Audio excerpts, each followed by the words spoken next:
आज बात डायरेक्टर ऋषभ शेट्टी की mythological action movie Kantara legend chapter 1 की। मूल कन्नड़ा में बनी ये फिल्म, हिंदी में मैंने देखी है। कैसी है ये फिल्म? ईश्वर का मधुबन है कांतारा, कहानी में भी और सच में भी एक ऐसी फिल्म जिसने मानो आप पर काला जादू कर दिया है, आपको अपनी सीट से ऐसे बांध दिया है कि आप चाह के भी हिल नहीं सकते।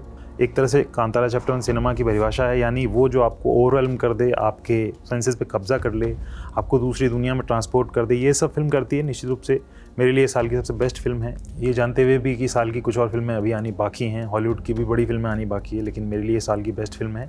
ये एक विराट फिल्म है, इन्वेंटिव है, सुपर एम्बिशियस है। इसको देखते हुए हमारा हृदय धम्म से नीचे पाताल में गिर जाता है और उछलकर अंतरिक्ष में पहुंच जाता है। हम चकराने लगते हैं, ठीक वैसे ही जैसे पॉल थॉमस एंडरसन की अनूठी film one battle after another के एक सीन में माइकल बॉमन की सिनेमेटोग्राफी के चलते एक नशीला सा एक्सपेरिमेंट होता है और सच में हमको चक्कर आने लगते हैं उसको देखते हुए। कांतारा को भी वैसे ये शीर्षक उपहार में दिया जा सकता है, वन बैटल आफ्टर अनदर, क्योंकि एक के बाद एक आनंद आता है हमें। युद्ध सी स्थितियाँ आती रहती हैं और अंत में कुछ ऐसा होता है जो आप सोच भी नहीं सकते। आपकी सारी सिनेमाई चतुराई धरी की धरी रह जाती है, आप बोरा जाते हो एक तरह से। ये ऋषभ और उनकी राइटिंग टीम की बड़ी कमाल बात है।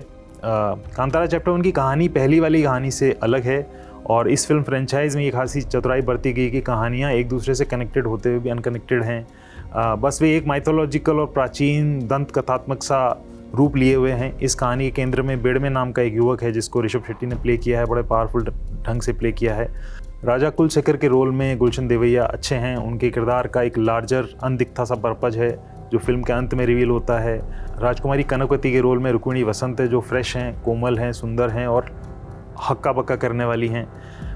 फाइट कोरियोग्राफर टोडोर लेज़रोव का एक्शन इतना इन्वेंटिव है कि दिमाग सोचेगा कि ये आरआरआर और बाहुबली से भी आगे तो नहीं निकल गया कहीं इसका एक्शन। हालांकि तुलना करना ठीक नहीं है, लेकिन शायद ये निकल भी गया कुछ मायनों में।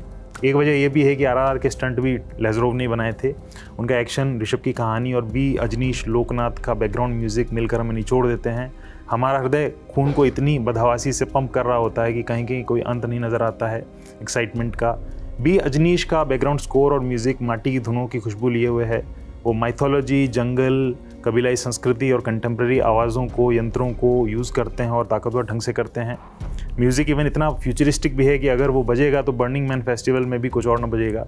बैकग्राउंड म्यूज़िक फिल्म की सबसे बड़ी मजबूतियों में से है। कभी रुला देता है, कभी प्रलय सला देता है, अनहद सा है, आसमान छूने वाला। ये आपको पहली कांतारा की म्यूज़िक की कमी खलने नहीं देता है। ये और बात है कि इस बार कहानी ज़्यादा बड़ी हो गई और ज़्यादा एम्बिशियस हो गई है, इसका पेस बड़ा तेज़ है। इस बार फिल्म रूपकों, इशारों और प्रतीकों से बाहर आ गई है। अब ये खुलकर एक धार्मिक फिल्म है जो दर्शकों को यकीन दिलाती है कि अगर कोई विपदा आन पड़ी है और ईश्वर को पुकारा तो मदद को आएंगे। क्योंकि कांतारा चैप्टर 1 में तो यही होता है कि कहानी में जब लोगों पर अत्याचार होता है, बढ़ता है, तो पंजुर्ली और गण ज़रूर आते हैं। वैसे इस फिल्म को बनाने वाले पंजुर्लियों में ऋषभ, टोडोर, बी अजनीश के अलावा अरविंद एस कश्यप भी हैं जिन्होंने असंभव सी लगने वाली स्थितियों में और पागल एक्शन के बीच में सिनेमेटोग्राफी को अंजाम दिया है। उनका कैमरा वर्क और अजनीश का म्यूज़िक फिल्म के वीर रस, श्रृंगार रस, रौद्र रस और भक्ति रस को एनहांस करते हैं। एडिटर सुरेश, संकलन, प्रोडक्शन डिज़ाइनर बंगलन, आर्ट डायरेक्टर धरणी गंगेपुत्रा और दर्जनों लोगों की जो विजुअल इफेक्ट्स की टीम है, उन्होंने परफेक्शन की हद तक काम किया है, कमाल किया है। कांतारा चैप्टर 1 को मैं 5 में से 4.5 स्टार दूंगा। एक जादू सा है जो इसे 5 स्टार की तरफ मुझे खींच रहा है, देने की तरफ खींच रहा है और देने न देने का संघर्ष जारी है। अगर साल में सिर्फ आप एक फ़िल्म देखने जाने वाले हैं तो मेरी राय होगी कि वो एक फ़िल्म यही फ़िल्म है, आप इसे ज़रूर देखिए और इसका असल मज़ा बड़े पर्दे पे है तो उसे वहाँ मिस ना करें। फिल्म वॉयलेंट है लेकिन इतना रेयर एक्सपीरियंस है कि आप इसे अपने बच्चों को ले जाकर भी ज़रूर दिखाएं। बहुत कम ऐसी फिल्में होती जिसको देख के आप ये बोलते हो कि मैंने अपनी लाइफ में ऐसी फिल्म नहीं देखी, पर मैं कहना चाहूँगा कि मैंने अपनी लाइफ में ऐसी फिल्म अभी तक नहीं देखी, जबकि मैंने हज़ारों फिल्में देखी है। तो कांतारा लेजेंड चैप्टर 1 को आप ज़रूर देखें, थिएटर में जाके देखें, साल की सबसे अच्छी फिल्म। Thank you.